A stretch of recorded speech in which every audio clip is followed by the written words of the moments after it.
Bonjour. Eh bien, cette fois, ça n'est pas un test. Merci de vos réactions tout à l'heure et de votre patience. Euh, En fait, avant de parler avec Anne-Catherine tout à l'heure, je me disais, ah, c'est dommage, j'ai pas le temps ce matin, mais j'aimerais bien parler des peurs. J'avais un petit peu envie de,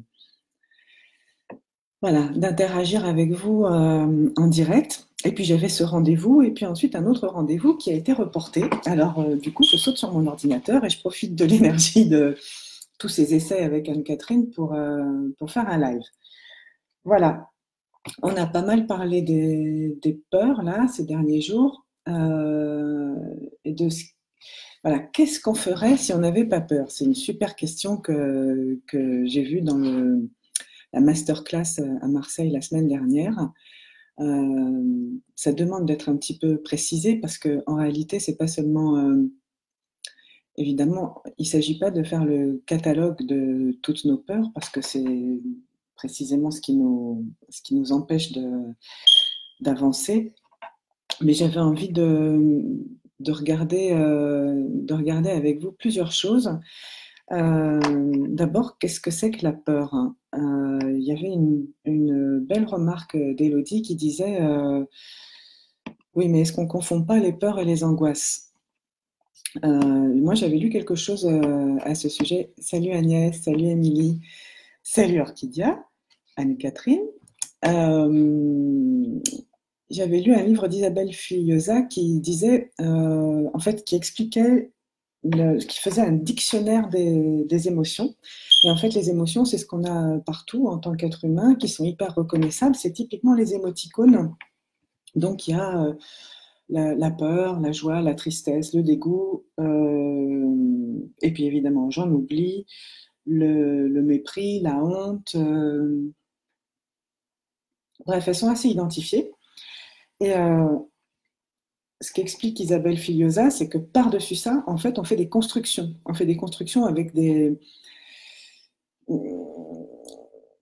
tout un tas de pensées et de croyances.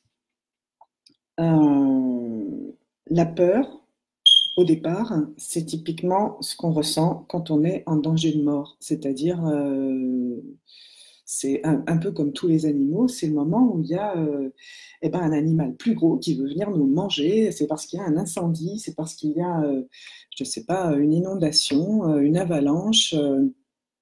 C'est parce que le chef de la tribu voisine arrive avec une grosse massue et va nous croquer, nous manger, nous tuer, etc. Et l'idée enfin, ce phénomène de peur, cette émotion de peur qu'on ressent, c'est la réponse physiologique à ce danger vital et ça rétrécit le champ de vision pour pouvoir avoir une vision beaucoup plus précise de ce qui se passe. En gros, où est-ce que je peux me réfugier, quel est le point faible de mon attaquant, etc.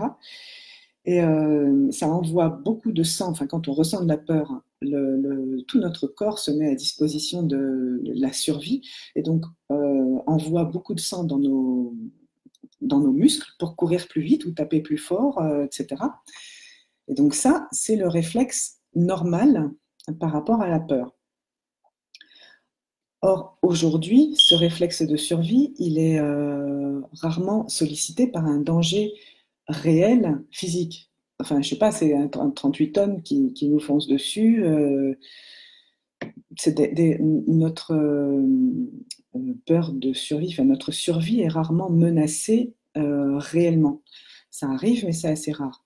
En revanche, on a énormément de peurs qui sont physiologiques, enfin psychologiques, et qui sont alimentées par des croyances, par des pensées, par toute notre construction en tant qu'être humain dans une société.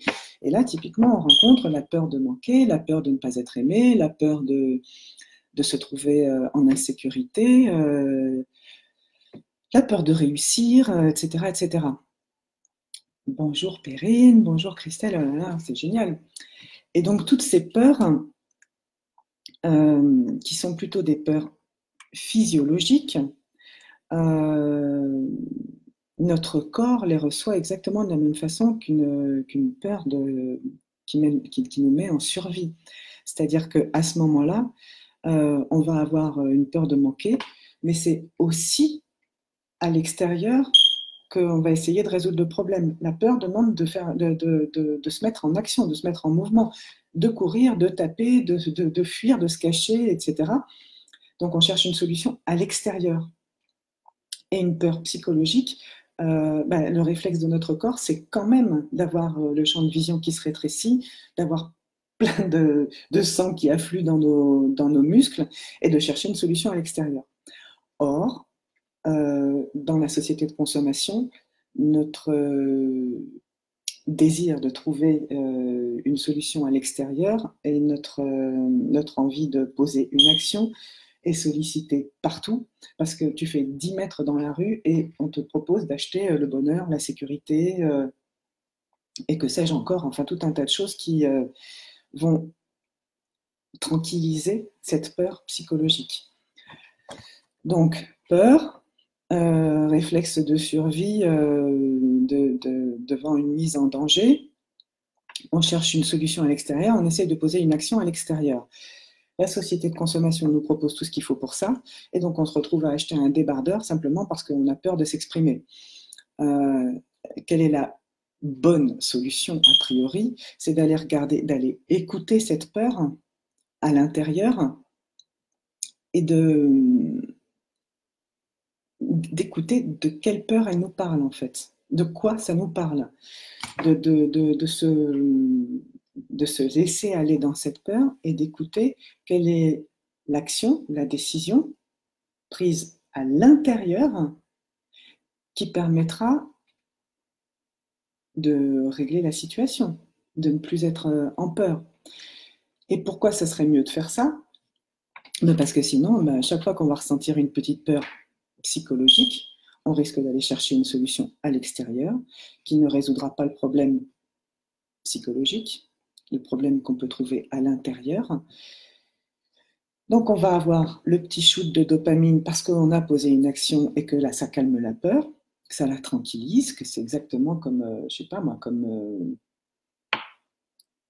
si on... C'est un minuscule pansement sur une hémorragie en fait, alors que si c'est psychologique, c'est donc à l'intérieur, et que si on regarde à l'intérieur, on rencontre la vraie raison pour laquelle on ressent cette peur.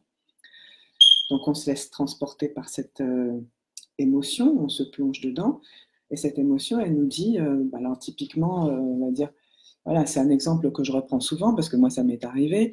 Les professeurs successifs de mes enfants m'appelaient très régulièrement pour me dire, enfin de mes enfants et surtout de mon fils, pour me dire ah mais c'est encore la catastrophe, Axel a oublié ceci, Axel n'a pas fait cela, Axel ceci, enfin bref c'était il y avait toujours des problèmes et moi ça me mettait en colère et ça me mettait en colère en grande partie parce que je me sentais coupable de ne pas être une bonne maman, parce que j'élevais mes enfants seuls. J'avais pas tellement envie d'aller regarder à cet endroit-là, donc j'étais dans une grosse frustration. Et qu'est-ce qui se passait? Systématiquement, j'allais chercher de quoi enfin, tranquilliser cette peur d'aller regarder ce qu'il y avait à l'intérieur de moi, de m'exprimer, de gérer la situation, etc.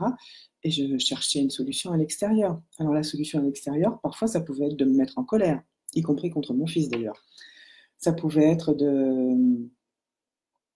d'aller m'acheter un débardeur. C'est pour ça que je suis toujours avec cet exemple du débardeur. Je me suis retrouvée un jour à aller m'acheter un débardeur simplement parce que la maîtresse avait appelé, quoi. Évidemment, chaque fois qu'on va chercher, poser une action et surtout acheter quelque chose pour combler ce genre de peur qu'on n'a pas rencontré, eh ben, le problème n'est pas réglé. On ne peut pas le régler. Et donc, il va se représenter X fois. Moi, je postule qu'une grande partie des dépenses compulsives vient de ce petit switch-là.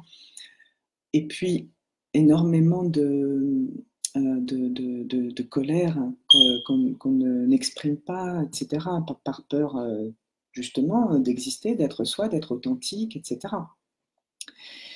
Donc on tourne en rond avec des peurs qui reviennent régulièrement et puis qu'on ne regarde pas et puis qui se représentent à chaque fois et qui à chaque fois nous demandent de poser des actions et on pose des actions qui nous font pas avancer et qui nous font juste un petit coup de tranquillisant.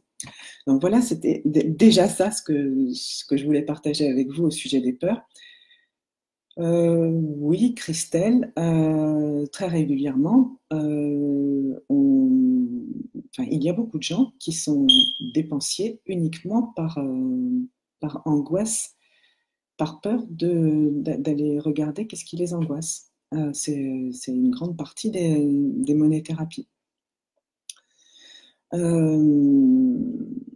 Voilà. Or,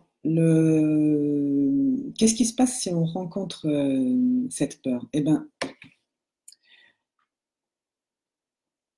typiquement, pour reprendre l'exemple que je viens de donner, je me sens coupable parce que j'élève seule mes 2 enfants. Euh, je suis en plus culpabilisée par les professeurs, éducateurs, les uns après les autres, qui me renvoient vers le fait que, eh ben oui, que j'arrive pas à gérer mon fils. Ah, mais oui, mais c'est normal, c'est une maman solo, etc., etc. J'ai pas envie de leur rentrer dans l'art. J'ai pas envie de m'occuper du fait que il n'y a pas de raison de me sentir coupable. J'ai pas envie de faire le point avec le père de mes enfants. J'ai pas envie de toutes ces choses-là. Je ne pose donc pas d'acte pour aller vers ça. Et donc, j'alimente une colère qui me pourrit la vie quand même, qui m'a pourri la vie pendant des années. Euh, Si je reprends ma responsabilité, que je regarde à l'endroit où ça me fait mal, ensuite, du coup, il y a plein de portes qui s'ouvrent. Je peux, par exemple, c'est ce que j'ai fait un petit peu tardivement, mais je l'ai fait, j'ai demandé des séances de coaching parental. Là, il a fallu 3 séances pour que ça soit définitivement réglé pour moi, c'est-à-dire les relations avec mon fils.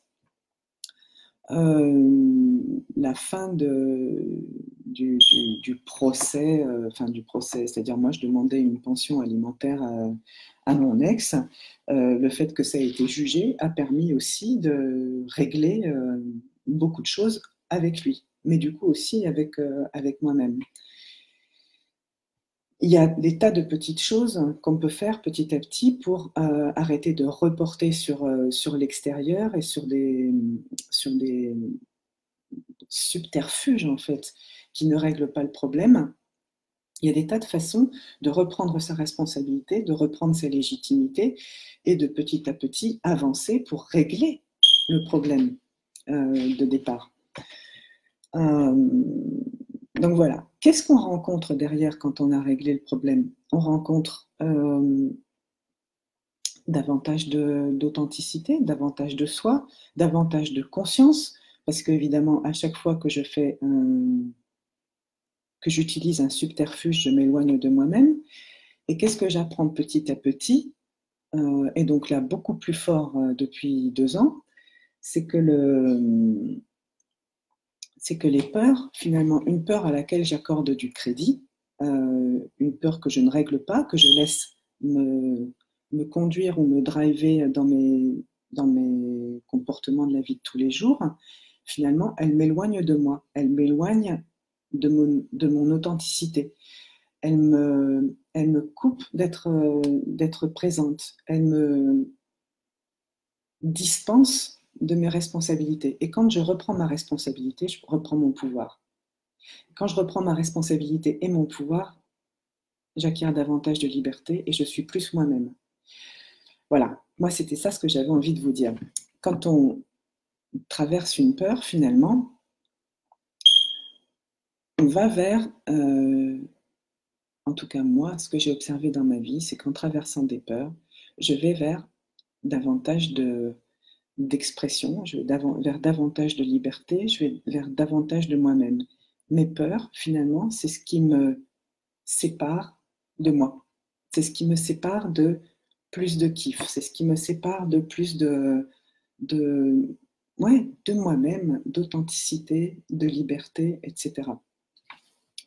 C'est pour ça que je dis, mais là, en ce moment, je cherche à quel endroit, enfin, c'est ça qui est génial dans le coaching, parce que je me fais coacher, évidemment.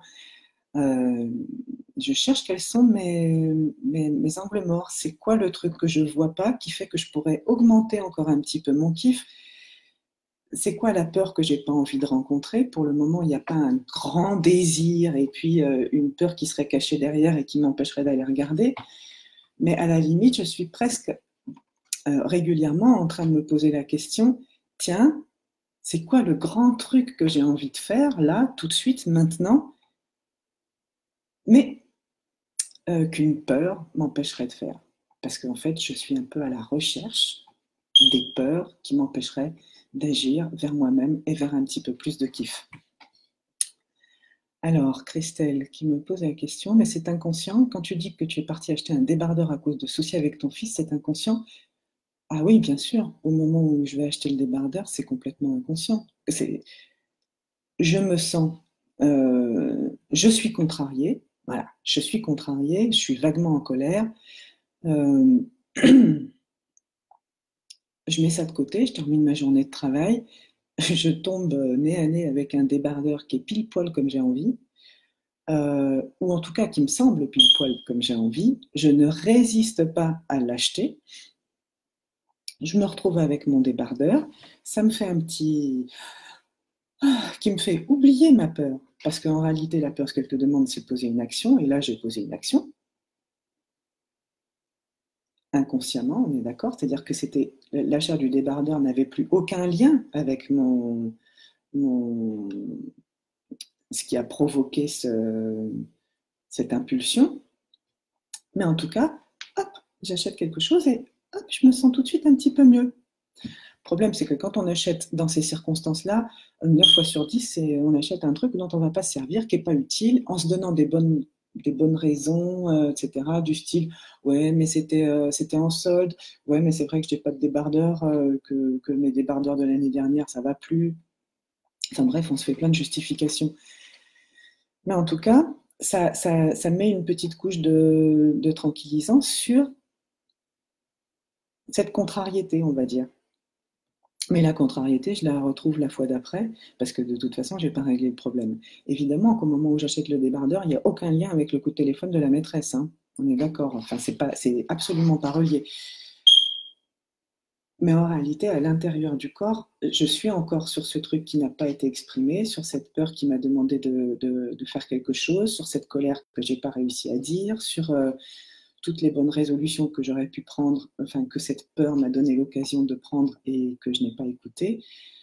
Donc je m'éloigne un petit peu de moi, je gagne un petit peu en inconscience, je perds un petit peu en responsabilité et hop, comme je suis toujours un peu sur la bouilloire et le stress, là, hop, j'ai une occasion de m'enlever un petit peu de cette tension. Et je l'enlève en achetant un truc qui ne va pas me servir. Parce que je m'en souviens très bien de ce débardeur, c'était doré, et c'était à une époque où c'était pas possible pour moi de mettre du doré. Depuis, j'aime beaucoup mieux le doré, mais j'ai plus de débardeur parce que, entre-temps, il a été donné à une copine parce que je ne m'en servais pas, etc. Est-ce que j'ai répondu à ta question, Christelle? C'est fou, tu me fais prendre conscience que mon petit souci de dépense n'est pas un petit souci. Oh non, la plupart du temps, c'est pas la dépense qui est un souci. La plupart du temps, c'est ce qu'on met derrière. Quand tu parles du ressenti quand tu achètes, c'est exactement ça. Ah ouais, ouais, ouais, je connais bien, hein, c'est pas pour rien que je suis monnaie-thérapeute. J'ai pas été une grande dépensière compulsive, mais j'ai souvent dévié les colères et les contrariétés sur d'autres, on va dire, sur d'autres supports ou sur des tranquillisants du même type, hein. Typiquement, me mettre en colère toute seule dans ma voiture parce que j'écoutais les informations, par exemple, hein. Ou alors aller taper dans un sac de frappe parce qu'il y avait un sac de frappe dans mon jardin. Et c'est pareil, ça ne sert pas à grand-chose. Ça peut être utile hein, d'aller faire un jogging, etc. Mais en réalité, on se sert de l'émotion comme d'un moteur. Pendant ce temps-là, on fait du sport, ce qui n'est pas plus mal, mais ça ne règle pas le problème. Et d'ailleurs, Christelle, il y a un post que j'ai publié sur Facebook, un décryptage où je parle de ça aussi. Là, si tu veux aller regarder, ça doit être posté sur mon profil et certainement sur mon site aussi. Coucou Hélène, je suis contente que tu sois là aussi. Voilà, c'était un petit peu de ça que je voulais parler, de toutes ces choses qu'on ne fait pas par peur. Alors c'est vrai que dans les discussions, il y avait la peur de se retrouver seul, parfois il y a la peur d'être déloyal, il y a la peur de, de briller, il y a la peur de contrarier des personnes qu'on connaît. En fait, il y a beaucoup de petites peurs et la plupart du temps, je me suis aperçue que ces petites peurs qui sont entre nous et une meilleure version de nous, en fait, une version plus libre et plus responsable, eh bien, elle nous demande de poser des actions. Et une action qu'on prend à l'intérieur, ça peut être aussi une décision, une vraie décision, c'est-à-dire, ben, typiquement, ben moi, la dernière fois que j'ai fait face à une vraie peur, c'était m'inscrire pour suivre une super formation qui va coûter bien cher. Et c'est une super formation de coaching que j'ai envie de faire depuis très longtemps. Et je me disais, oh là là, mais bon, ça veut dire quand même que ça va me rajouter des charges monstrueuses tous les mois. Et, et ben, la solution est arrivée peu de temps après. Je me suis dit, ben non, en fait, moi j'ai vraiment envie de ça. Ça fait trop longtemps que je me l'interdis. Ça me fait peur parce que j'ai peur de manquer, parce que je suis pas exempte de peur de manquer. Mais j'ai tellement appris maintenant que cette peur de manquer, elle se, eh ben, on peut l'écouter et puis ensuite on peut rationaliser un petit peu. J'ai regardé mes comptes, j'en ai parlé avec mon chéri, j'ai vu que j'étais en progression, j'ai vu qu'a priori il n'y avait pas de danger, pas tant que ça, c'est-à-dire en regardant réellement mes tableaux de bord. Euh, et puis je sentais les papillons, je sentais le truc de ouais, mais j'ai tellement envie de le faire, je prends le risque. Maintenant, le risque est pris, la formation va commencer en janvier. J'espère que vous serez les premières à en bénéficier. Et je, je, je change déjà d'avoir fait cette démarche et j'ai encore un petit peu plus de patates et d'énergie et d'enthousiasme à partager qui je suis et à publier, etc. Et donc ça avance. Euh, Derrière les peurs, la plupart du temps, c'est moi que je trouve, si j'arrive à les traverser et à poser des actes. Voilà. Hein, Christelle. Mais on n'a pas de manque quand on décide d'arrêter de dépenser. On a un substitut. Le substitut, c'est de te trouver, c'est de t'écouter. Non, c'est pas une drogue de dépenser. Euh, ce qui est un, comment, c'est pas une drogue dans ce sens-là. On n'a pas un manque dans ce sens-là. On n'a pas de manque à partir du moment où on s'écoute, en fait, à partir du moment où, justement, au lieu d'aller dépenser, on essaye de régler le problème, on essaye d'écouter qu'est-ce qui a besoin d'être fait, qu'est-ce qui a besoin d'être posé, quelles décisions ont besoin d'être prises. Je ne sais pas si je réponds bien à ta question. Tu as fait mon test, ça t'a bluffé. Oh, je suis ravie, merci. Voilà. Oh, coucou Gabriel. Voilà, bah écoutez, s'il n'y a pas de questions, moi j'ai fait le tour de ce que j'avais envie de partager avec vous. À très vite et excellente journée à vous et merci.